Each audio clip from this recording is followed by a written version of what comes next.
beautiful people, welcome or welcome back to my YouTube channel, and today I have a very special episode for all of you guys. Today I'm going to talk about the house that I grew up in, my mom's house. That is exactly the house where she grew up in, and that's where my grandmom stays, that's where my uncle stays and all of that. So the main special point about this house is that it's very unique from all of the other houses, and that's because of my granddad. So my granddad unfortunately passed away before like 5 years, but he was the epitome of kindness, I would say. He's the best person that I've ever seen, and he's definitely the person that I look up to a lot, and he's given me so many values in my life that I will always and always cherish. To start with, he was a teacher. He was in fact the best teacher in the state of Kerala because he got an award for it, and he was also an amazing writer. He was an artist. He's drawn so many pretty stuff, modern art. I do not have the talent to draw, but then he's given that to a lot of my cousin sisters also.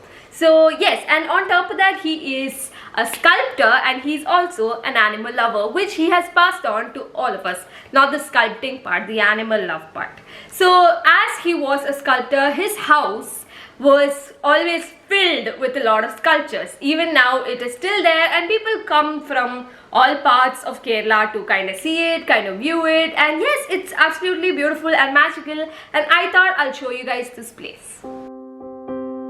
This is the walkway to the house, and right on top of the compound wall you'll see that there is Mahakavi P. Kunjiraman Nair, who was a poet from our town.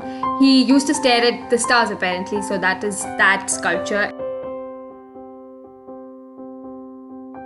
And then we have a huge rocket because my granddad always appreciated how technology is growing and how much man is growing in the current scenario.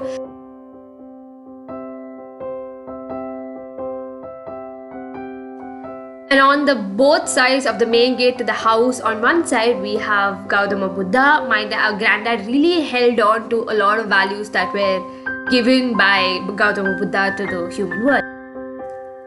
And on the other side of the gate, we have a mom who's feeding her baby. Now this one is really special to me because I was there when my granddad was making this. It was summer vacation or something, and yeah, it holds a lot of memories to me personally. Now one thing about my granddad is that he was very adamant to make every single corner of the front yard look absolutely beautiful.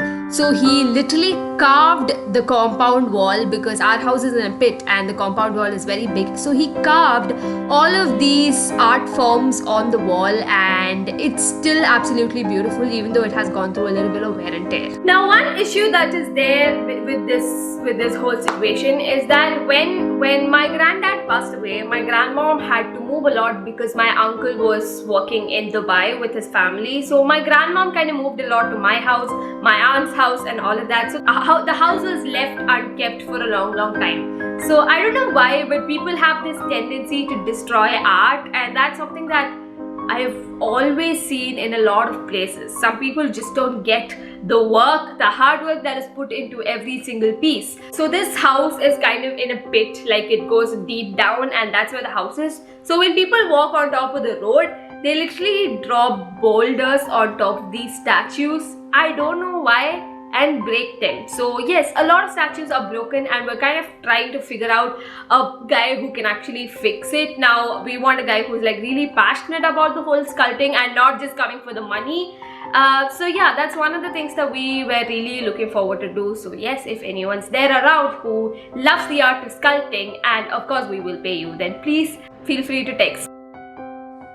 And now in my grandmom's very unkept forest-like garden is all of these sculptures, and honestly it gives me a completely different vibe when I go there now, because it feels like I'm walking through a literal forest of sculptures, and it's absolutely beautiful. And that's the whole theme of this, because there are random maharshis sitting in corners. There is Valmiki, and yeah, it looks as if they're sitting inside a forest and chanting. And we have different types of animals. We have a crocodile, we have a turtle, so many things which just makes it feel like you're in an actual forest.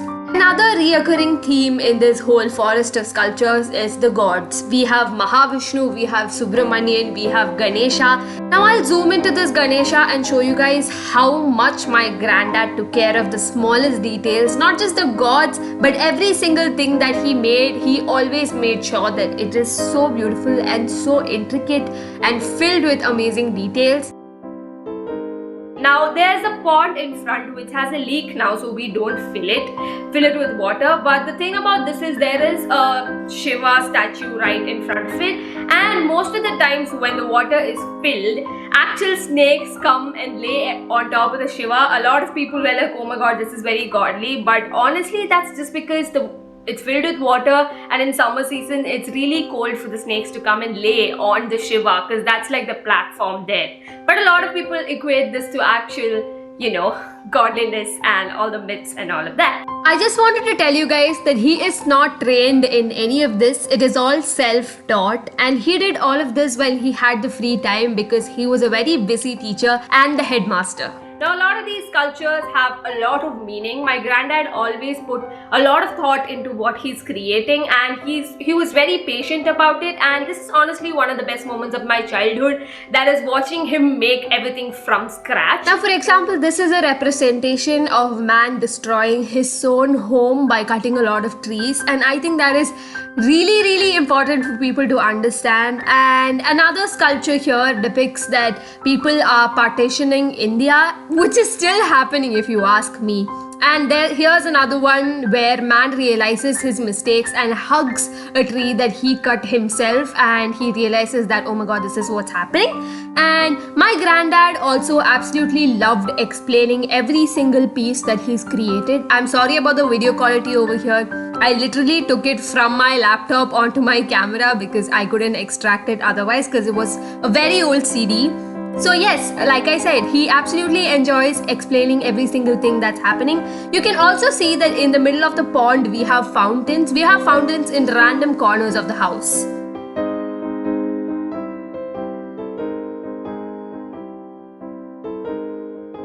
Now one of the main things that he's done is, in the whole place there's a lot of India that you will see. My granddad was an arts and scouts person, so he's always been that person who's loved India and his nation a lot, and he gave a lot of importance to it. So the centerpiece of the whole garden of statues is literally a pond, and right next to the pond you see a huge India, like a map, and on top of that Gandhiji walking like he's carrying India on his back. So that is one of the main attractions of the whole place, and it's absolutely beautiful. A lot of people come and click pictures right there because it's a really tall structure. And the best part is the India, it literally emerges from the globe. Like he's also made the foundation to be a globe, and everything's really pretty.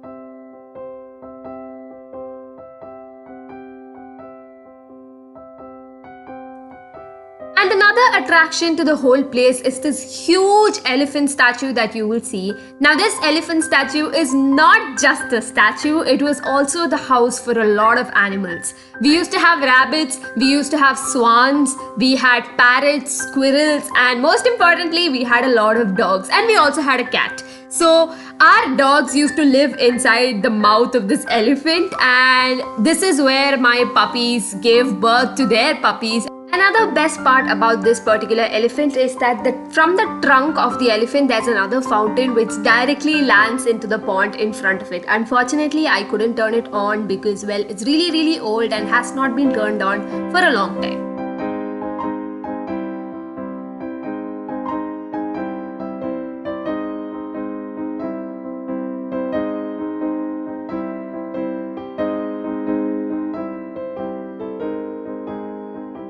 I think in the list of animals and pets, I forgot to add fish. We have a lot of fish. We still have a lot of fish. We had a lot of fish. And yeah, I've always grown up watching these little things swimming around in their pond or in their aquarium.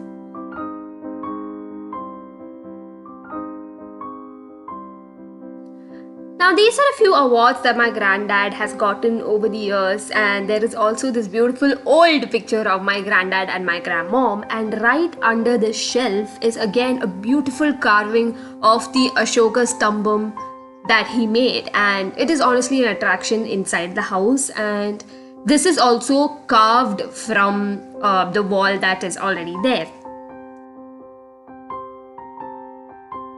So yes, that was the end of this video. I hope you guys enjoyed it. It's very unkept and a whole mess, but a beautiful mess if you call it. It's literally a forest of sculptures. Probably if some thief comes in the night without knowing how the place is, he'll probably get really scared and run away, because in the night it literally feels like there are people watching us, like in the garden. So yeah, that is one good thing, I guess.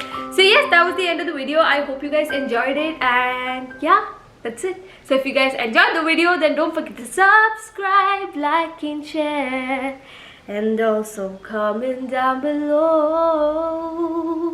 I'm talking really fast because I literally have to go for class. I had 1 free hour and that's when I did this voiceover thingy. So yes, bye you guys. I'll go to class. You guys go do whatever you guys are doing. Bye.